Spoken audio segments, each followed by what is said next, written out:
അസ്സലാമലൈക്കും. ഇന്ന് ഞാൻ നിങ്ങളായിട്ട് ഷെയർ ചെയ്യുന്നത് ഒരു പൂളിയും ചിക്കനും കൂടെ വെച്ചിട്ടുള്ള നല്ലൊരു ട്രഡീഷണൽ ആയിട്ടുള്ള ഒരു റെസിപ്പിയാണ്. നമ്മൾ സാധാരണ ബീഫും പൂളിയും കൂടെയാണ് ചെയ്യാറുള്ളത്. കപ്പ ബിരിയാണി അങ്ങനെയാണ് ഉണ്ടാക്കാറുള്ളത്. അപ്പോൾ ബീഫ് കഴിക്കാത്തവർക്ക് അതുപോലെ അത് ഇഷ്ടപ്പെടാത്തവർക്കൊക്കെ നമുക്ക് ഇതുപോലെ ചിക്കനിൽ ചെയ്താൽ മതി. നല്ല ടേസ്റ്റാണ്.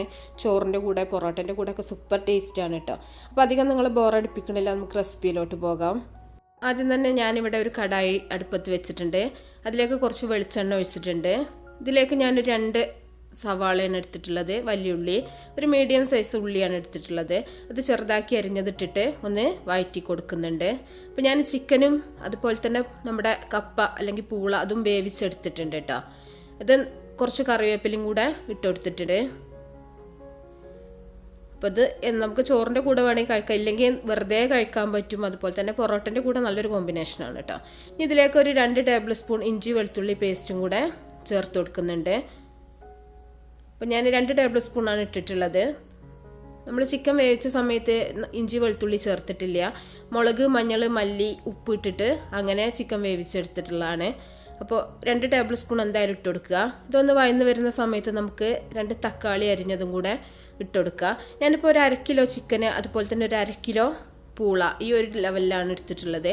അപ്പോൾ അതിലേക്കുള്ള ഇൻഗ്രീഡിയൻസ് ആണ് കേട്ടോ. നിങ്ങൾക്ക് 1 കിലോയിലാണെങ്കിൽ ഇതിലും മസാലകളൊക്കെ കൂട്ടി കൊടുക്കുക. ഈ തക്കാളി ഒന്ന് വഴന്ന് വരാൻ വേണ്ടിയിട്ട് നമുക്ക് കുറച്ച് ഉപ്പും കൂടെ ഇട്ട് കൊടുക്കുക. ഞാൻ നേരത്തെ ബീഫും പൂളിയും കൂടെ ചെയ്തിട്ടുണ്ടായിരുന്നു കേട്ടോ. അപ്പോൾ കാണാത്തവരുണ്ടെങ്കിൽ ഒന്ന് കണ്ടു നോക്കുക. ഒരു ബീഫ് വെച്ചിട്ടുള്ള ഒരു കപ്പ ബിരിയാണി കാണിച്ചിട്ടുണ്ടായിരുന്നു. അതിൽ ഞാൻ പൂള വേവിക്കണമൊക്കെ ഡീറ്റെയിൽ ആയിട്ട് കാണിച്ചിട്ടുണ്ടായിരുന്നു. അപ്പോൾ അതുകൊണ്ടാണ് ഞാൻ അതിൽ കാണിക്കാത്തത്. അപ്പോൾ നമ്മൾ മസാല ഇട്ട് വേവിച്ചിട്ടുള്ള ചിക്കൻ ഇതിലേക്ക് ഇട്ട് കൊടുക്കുക. മസാല എന്ന് പറയാൻ കൂടുതൽ മസാലയൊന്നും ചേർത്തിട്ടില്ല. മുളക് പൊടി, മഞ്ഞൾപ്പൊടി, മല്ലിപ്പൊടി, ഉപ്പ് ഇത്രയും ചേർത്തിട്ട് വേവിച്ചെടുത്തിട്ടുള്ള ചിക്കനാണ്. അപ്പോൾ ചിക്കൻ വേവിക്കുമ്പോൾ കുറച്ച് ആ ഒരു ഗ്രേവിയോട് കൂടെ വേണം നമ്മൾ ഇതിലേക്ക് ഒഴിക്കാനായിട്ട്. നമ്മൾ പൂള ഇതിലേക്ക് ഇട്ട് കൊടുക്കുന്ന സമയത്ത് പിന്നെ നമ്മൾ എക്സ്ട്രാ വെള്ളം ആഡ് ചെയ്യരുത്. ആ ഒരു ചിക്കൻ്റെ വെള്ളത്തിൽ തന്നെ ഈ പൂള കടന്നിട്ട് ഇതിൻ്റെ കൂടെ ചേരുമ്പോഴാണ് അതിൻ്റെ ഒരു ഒറിജിനൽ ടേസ്റ്റ് നമുക്ക് കിട്ടുന്നത് കേട്ടോ. നമ്മൾ പുറത്തുനിന്ന് എക്സ്ട്രാ കുറച്ച് വെള്ളം ആഡ് ചെയ്യുകയാണെങ്കിൽ ആ ഒരു ടേസ്റ്റ് ഉണ്ടാവില്ല. അത് നിങ്ങളെല്ലാവരും ഒന്ന് ശ്രദ്ധിക്കുക. ഇതിലേക്ക് ഞാൻ കുറച്ച് ഗരം മസാലയും കൂടെ ചേർത്തിട്ടുണ്ട്. ഒരു 1/2 ടീസ്പൂൺ ഗരം മസാലയും കൂടെ ചേർത്തിട്ടുണ്ട്. ഓവറായിട്ട് ആ ഗരം മസാലയുടെ കുത്ത് വേണ്ടെന്ന് വിചാരിച്ചിട്ടാണ്. അപ്പോൾ ഒരുപാട് ഇഷ്ടമുള്ളവരാണെങ്കിൽ 1 ടീസ്പൂണൊക്കെ ചേർക്കാം. ഞാനൊരു 1/2 ടീസ്പൂൺ മാത്രമേ ചേർത്തിട്ടുള്ളൂ. ഇനി ഇതൊന്ന് തിളച്ചൊന്ന് വരുന്ന സമയത്ത് നമുക്ക് ഉപ്പിട്ട് വേവിച്ച് വെച്ചിട്ടുള്ള പൂളയാണത്. വേവിച്ച വെള്ളം വാർത്ത് കളഞ്ഞതിന് ശേഷമാണ് കേട്ടോ നമ്മൾ എടുക്കേണ്ടത്. ഒരിക്കലും നമ്മൾ ആ ഒരു കപ്പ വേവിച്ച വെള്ളം എടുക്കരുത്. ആ ഒരു സ്റ്റാച്ച് കളഞ്ഞിട്ട് വേണം നമ്മൾ എടുക്കാനായിട്ട്. എല്ലാവർക്കും അറിയുന്ന കാര്യം തന്നെയാണ്. ഇനി ഇതും കൂടെ ഇട്ടിട്ട് നമുക്ക് നന്നായിട്ടൊന്ന് മിക്സ് ചെയ്തെടുക്കാം. ഇത് നന്നായിട്ട് തന്നെ ഉടച്ചെടുക്കണം കേട്ടോ.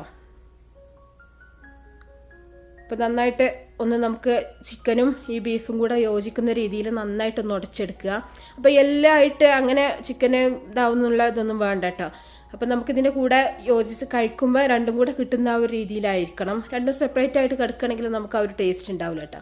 അപ്പോൾ അങ്ങനെ കുറച്ച് കാര്യങ്ങൾ ശ്രദ്ധിക്കുകയാണെങ്കിൽ സൂപ്പറായിട്ട് നിങ്ങൾക്ക് ഇതുപോലെ ചിക്കൻ വെച്ചിട്ടുള്ള ഒരു കപ്പ ബിരിയാണി ഉണ്ടാക്കിയെടുക്കാൻ പറ്റും.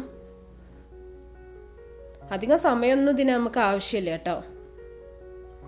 ഒരടുപ്പിൽ നമ്മുടെ പൂള വേവിക്കാൻ വെക്കുകയാണെങ്കിൽ ഒരടുപ്പിൽ നമുക്ക് ചിക്കനും വേവിക്കാൻ വെച്ചാൽ പെട്ടെന്ന് തന്നെ നമുക്കിത് റെഡിയാക്കി എടുക്കാൻ പറ്റും.